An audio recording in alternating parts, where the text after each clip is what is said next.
माढा लोकसभा मतदारसंघाचे खासदार दर्शन मोहिते पाटील यांनी देशाचे पंतप्रधान नरेंद्र मोदी यांच्याकडे लेखी निवेदनाद्वारे लोकशाहीर डॉक्टर अण्णाभाऊ साठे यांना मरणोत्तर भारतरत्न पुरस्काराने सन्मानित करण्यात यावं असं निवेदन दिलेलं आहे। याबाबत सविस्तर असं निवेदनात म्हटलेलं आहे की आपले लक्ष लोकशाहीर अण्णाभाऊ साठे यांच्या असाधारण साहित्य, सांस्कृतिक आणि सामाजिक योगदानाकडे वेधू इच्छितो आणि भारत सरकारला विनंती करतो की त्यांना देशाचा सर्वोच्च नागरी सन्मान असलेला भारतरत्न पुरस्कार मरणोत्तर प्रदान करावा। लोकशाहीर अण्णाभाऊ साठे यांचा जन्म 1920 मध्ये महाराष्ट्रातील सांगली जिल्ह्यातील वाटेगाव या छोट्याशा गावातील एका अत्यंत गरीब दलित कुटुंबामध्ये झाला। आपल्या असाधारण प्रतिभेच्या, अदभ्य जिद्दीच्या आणि सामाजिक जाणीवेच्या जोरावर त्यांनी भारतीय साहित्य आणि लोककला क्षेत्रात स्वतःचं असं एक अद्वितीय स्थान निर्माण केलं।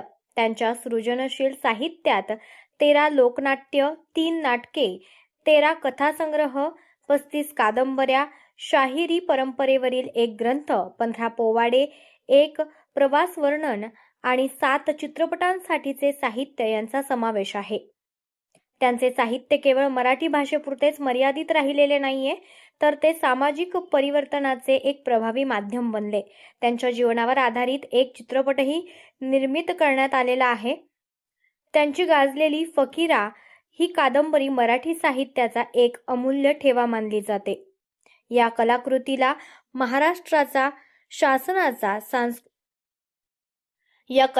महाराष्ट्र शासनाचा उत्कृष्ट साहित्य निर्मितीचा पुरस्कार मिळाला असून तिचे 27 भारतीय आणि परदेशी भाषांमध्ये भाषांतरही झालेले आहे। आपल्या साहित्यातून, शाहिरी सादरीकरणातून आणि लोकनाट्यांतून त्यांनी शोषित, पीडित, कामगार वर्ग आणि समाजातील उपेक्षित घटकांच्या जीवनातील संघर्ष आणि सामाजिक समस्या प्रभावीपणे राष्ट्रीय आणि आंतरराष्ट्रीय व्यासपीठांवर मांडल्यात। त्यांचे विचार भारतीय संविधानातील सामाजिक न्याय, समता, बंधुता आणि मानवी प्रतिष्ठा या मूल्यांना बळकट करतात। लोकशाहीर अण्णाभाऊ साठे यांचे साहित्य आणि जीवन तत्वज्ञान आजही लाखो भारतीयांसाठी प्रेरणास्थान ठरत आहे।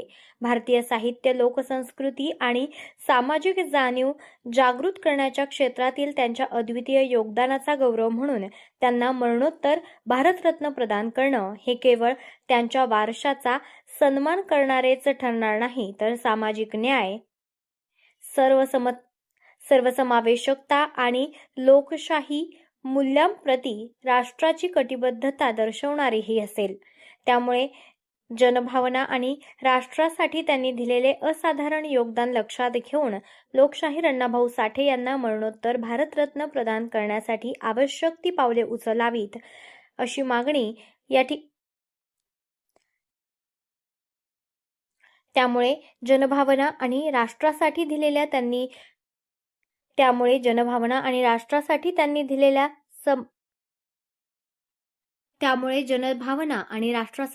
दिलेल्या असाधारण योगदान लक्षात घेऊन लोकशाहीर अण्णाभाऊ साठे यांना मरणोत्तर भारतरत्न प्रदान करण्यासाठी आवश्यक ती पावले उचलण्याची मी आपणास आग्रहाची विनंती करतो, असे या निवेदनात नमूद करण्यात आले आहे।